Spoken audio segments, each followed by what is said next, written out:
काराकाट में आए, तो काराकाट में आए तो यहाँ भी पवन सिंह जी को खुद उतरना चाहिए जमीन पे।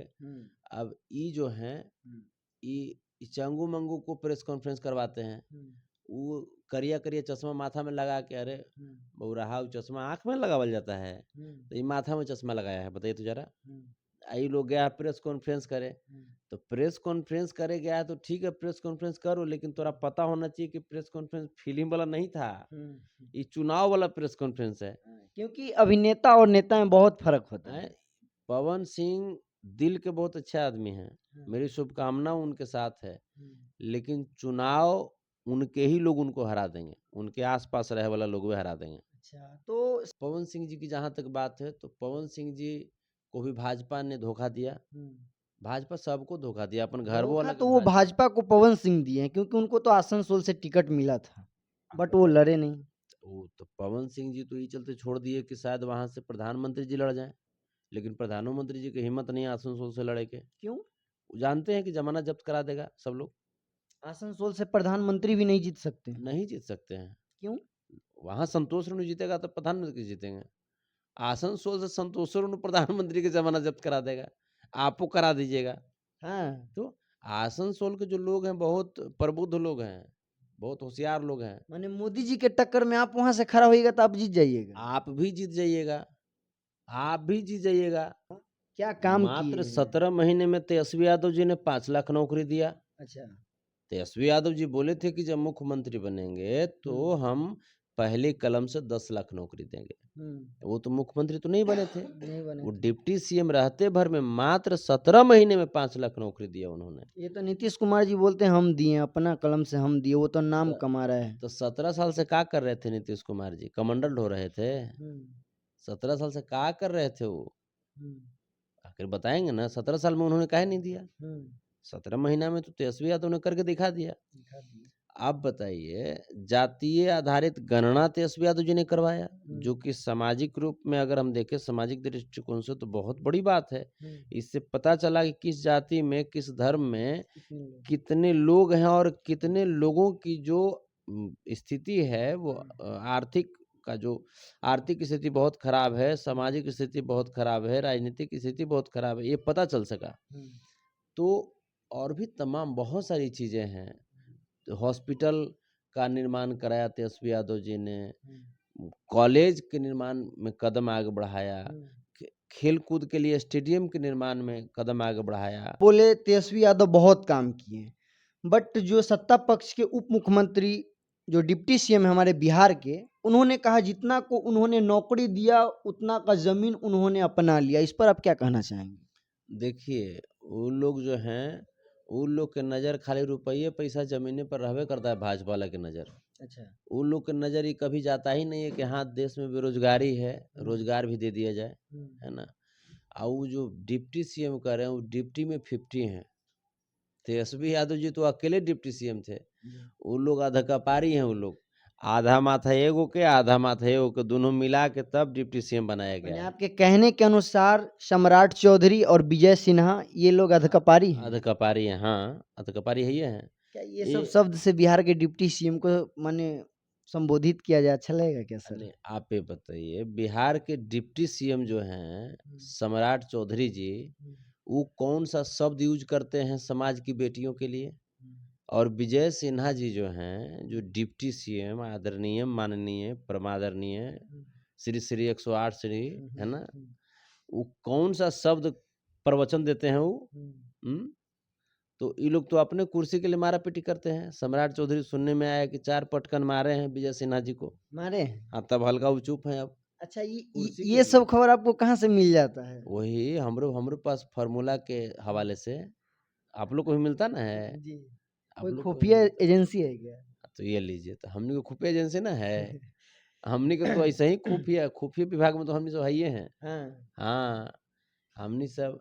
अच्छा बताइए संतोष जी, इस बार बिहार में लोकसभा सीट 40 सीट है पूरा टोटल, कितना सीट आप लोग ला रहे हैं इस बार? समूचे समुच्चे सीट लाइएगा? समूचे पिछला बार 1 सीट आया था, याद कीजिए। तो हम बता रहे हैं, इस बार एको सीट एनडीए को नहीं लेने देंगे। नहीं लेने दीजिएगा? नहीं, कौची के लिए लेने देंगे? तबरी 40 में से 39 सीट दिया बिहार, तब बुलेट ट्रेन मिल जाता है 26 सीट देने वाला गुजरात के। आप बोले थे कि बिहार को 1.25 करोड़ देंगे विशेष पैकेज के रूप में, नहीं मिला, जुमला हो गया। तो भाई जो 39 सीट दिया उसको 1.25 करोड़ भी नहीं दीजिएगा, बुलेट ट्रेन वो नहीं दीजिएगा। 26 सीट जो दिया गुजरात उसको आप बुलेट ट्रेन दे दिए, सारा कल कारखाना सब वहीं दे दिए आप हैं, अंडानी अंबानी सब वहीं के गुजरात के सब वहां आपने दे दिया। तो हम भाई क्यों आपको देंगे सीट? यहाँ तो तेजस्वी यादव काम किए हैं, तो हम तेजस्वी यादव जी के चेहरा पर ना वोट करेंगे। तो ये चीज है। अब जो है सबसे एक और इसमें जो मार्केबल बात है कि बिहार के लोग 10 साल तक अपने आप को जितना कष्ट में डाले हैं मोदी जी के सरकार में, हर तरीके से अपमान। बिहार के लोग वोट दिए मोदी जी को 10 साल में, आज जब गुजरात जाते थे तो वहां से मार के भगाता था गुजराती लोग, भगाता था ना जी बिहारी को। जो बिहार ने 39 सांसद दिया, उस बिहार के सम्मानित मतदाताओं को गुजरात में मोदी जी ने पिटवाया। बताइए, जो बिहार के लोग 39 सांसद दिया मोदी जी को, उस बिहार के लोगों को मोदी जी ने गुजरात से पैदल यात्रा करवा दिया कोरोना के दौर में, पैदल आने पे मजबूर कर दिया, जिसमें कितने हमारे भाई बहन की जान चली गई, कितने बच्चों की जान चली गई, ये सब हम लोग नहीं भूलने वाले हैं। बिहार के लोगों का पलायन आज तक क्यों नहीं रुका? मोदी जी 39 सीट लिए बिहार से, आप फैक्ट्री लगवाते हैं गुजरात में, अब बिहार में फैक्ट्री कौन लगवाएगा भाई? हैं? बिहार में फैक्ट्री लगेगा ना? तो इसके लिए तेजस्वी यादव काम कर रहे हैं।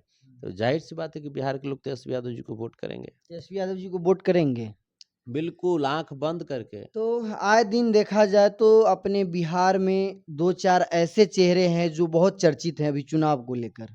जैसे नवादा से गुंजन सिंह जी, जो कि पहले अभिनेता थे, बट अब नेता बनने का उन्हें भी शौक है। हमारे पवन सिंह जी, उसके बाद पहले ये दोनों आदमी फिल्मी दुनिया से अब राजनीतिक में आना चाहते हैं। इनको अब किस नज़र से देखना चाहते हैं राजनीतिक में? देखिए, दोनों लोग को मेरी शुभकामना है। गुंजन जी, जहां तक बात है तो कुछ दिन पहले से समाज सेवा शुरू किए थे। मेरी शुभकामना है। गुंजन जी को भी भाजपा धोखा दिया, इनको भी चूना लगाया भाजपा, और चूना लगाने के बाद इन्होंने भाजपा को चूना लगाने के लिए अपने आप को तैयार किया। तो गुंजन सिंह जी जितना बेहतर परफॉर्मेंस कर सकते हैं, ये उनके पॉलिटिकल जीवन के लिए बेहतर होगा, क्योंकि चुनाव हारना जितना तो बात की बात है, आप जितना अच्छा स्कोर कर पाएंगे इसका फायदा आपको विधानसभा चुनाव में मिलेगा, आगामी विधानसभा चुनाव में। लेकिन लोकसभा में नहीं मिलेगा। लोकसभा में अच्छा बेहतर आप काम करेंगे तभी विधानसभा में आपको इसका फायदा मिलेगा, है ना? राजनीति एक दिन की चीज नहीं है, इसमें आपको सतत लगना पड़ता है। मोदी जी नहीं जी सकते हैं। मोदी जी ने अपमानित किया है, बंगाल के लोगों का अपमान किया है, दीदी यो दीदी कह करके, तो ये तो गलत बात ना है। चिढ़ाया है बंगाल के महिलाओं को, ये तो गलत बात है। इसका बदला लेगी बंगाल के लोग। इसी के लिए वहां से पवन सिंह नहीं लड़े। हाँ, तो वहां से अब देखिए, काराकाट में आए तो यहाँ भी पवन सिंह जी को खुद उतरना चाहिए जमीन पे। अब ये जो है, ये चंगू मंगू को प्रेस कॉन्फ्रेंस करवाते हैं, वो करिया करिया चश्मा माथा में लगा के, अरे बौराहा चश्मा आंख में लगावल जाता है, तो ये माथा में चश्मा लगाया है, बताइए तो जरा। आई लोग गया प्रेस कॉन्फ्रेंस करे, तो प्रेस कॉन्फ्रेंस करे गया तो ठीक है, प्रेस कॉन्फ्रेंस करो, लेकिन तोरा पता होना चाहिए कि प्रेस कॉन्फ्रेंस फिल्म वाला नहीं था, ये चुनाव वाला प्रेस कॉन्फ्रेंस है। क्योंकि अभिनेता और नेता में बहुत फर्क होता है। पवन सिंह दिल के बहुत अच्छे आदमी हैं, मेरी शुभकामना उनके साथ है, लेकिन चुनाव उनके ही लोग उनको हरा देंगे, उनके आसपास रहे वाला लोग भी हरा देंगे। अच्छा, तो संतोष रेणु जी, आप ये बताइए, धीरे धीरे हमारे भोजपुरी के कलाकार लोग अब चुनाव मैदान में उतर रहे हैं। आप भी एक आर्टिस्ट भी हैं, आप बहुत अच्छा गाते हैं। आप कब राजनीति कीजिएगा? कब आप टिकट आपको मिलेगा? कब आप लड़ रहे हैं? क्या इस चीज का खुलासा कीजिएगा आप? 2025 में हम तन्नी को चुनाव से करते हैं। हम मानते हैं कि हम, देखिए, हम छोटा मोटा आदमी हैं। अच्छा। और हमको बिहार ने बनाया है। बिहार के लोग हमको प्रारंभिक दौर पे, ऐसे तो आज देश के लोग जानते हैं, प्यार करते हैं, देश का सेवा करेंगे, उसके पहले हम चाहते हैं कि बिहार का सेवा करें। हम पहले जो है हम विधानसभा से शुरू करेंगे। 2025 में विधानसभा का चुनाव हम लड़ेंगे, ये तय है। किस पार्टी से लड़िएगा आप? किस पार्टी से तो वक्त बताएगा ना, ये वक्त बताएगा। अभी तो हमारा काम है कि जितना ज़्यादा जो जनता है, जो भगवान है, लोकतंत्र में मालिक है, उनकी सेवा हम कर सके। हम जनता के पार्टी से लड़ेंगे। जनता जौन पार्टी से कह देंगे वही पार्टी से हम लड़ जाएंगे। जौन पार्टी से हमारी जनता बोल दिए हम वही पार्टी में रहेंगे। हम जनता से दूर नहीं रह सकते हैं। हम कहीं पवन सिंह जी की जहाँ तक बात है, तो पवन सिंह जी को भी भाजपा ने धोखा दिया। भाजपा सबको धोखा दिया, अपन घर वाला तो वो भाजपा को पवन सिंह दिए हैं, क्योंकि उनको तो आसनसोल से टिकट मिला था, बट वो लड़े नहीं। वो तो पवन सिंह जी तो ये चलते छोड़ दिए कि शायद वहां से प्रधानमंत्री जी लड़ जाएं, लेकिन प्रधानमंत्री जी की हिम्मत नहीं है आसनसोल से लड़े के। क्यों? वो जानते हैं कि जमाना जब्त करा देगा सब लोग। आसनसोल से प्रधानमंत्री भी नहीं जीत सकते? नहीं जीत सकते हैं। क्यों? वहां संतोष रेणु जीतेगा तो प्रधानमंत्री जीतेंगे। आसनसोल से संतोष रेणु प्रधानमंत्री की जमाना जब्त करा देगा, आपको करा दीजिएगा। हाँ, तो आसनसोल के जो लोग हैं बहुत प्रबुद्ध लोग हैं, बहुत होशियार लोग हैं। माने मोदी जी के टक्कर में आप वहां से खड़ा होइएगा तो आप जीत जाइएगा? आप भी जीत जाइएगा, आप भी जीत जाइएगा। मोदी जी लेकिन नहीं जीतेंगे। नहीं जीतेंगे मोदी जी।